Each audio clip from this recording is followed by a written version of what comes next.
One of the things my nutrition clients tell me who are trying to lose body fat is they just want peace and freedom around food. They don't want to have to think about food so hard.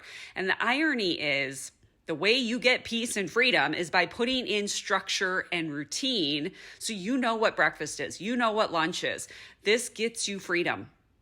Lots of freedom to do all kinds of other things and focus on all the other important things that you want to do in your life.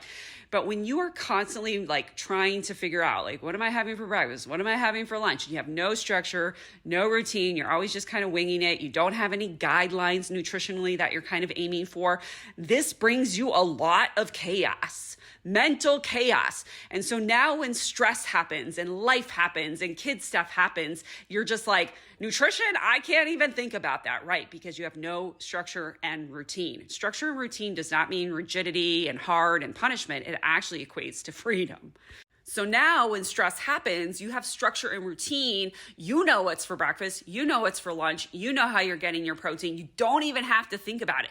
This is what gains you freedom, the freedom and peace that everybody says that they want. You have to do this work. You can't just jump into calorie counting, which is what a lot of people try to do. And then every time life happens and stress happens, be like, oh my God, I just can't do this. This is something wrong with me. It's not something wrong with you. It's the fact that you have no structure and routine. And we have structure and routine everywhere in our lives. Imagine if every morning you got up and you had to rethink, how am I going to brush my teeth today? Which way should I do it? Which hand should I use? If you had to mentally think about it every single morning for every other habit, like washing your face, washing your hair, showering, brushing your teeth, putting your clothes on, you would probably never do any of those things. And that's how a lot of times people treat their nutrition. You can't treat your nutrition that way. You got to have structure and routine.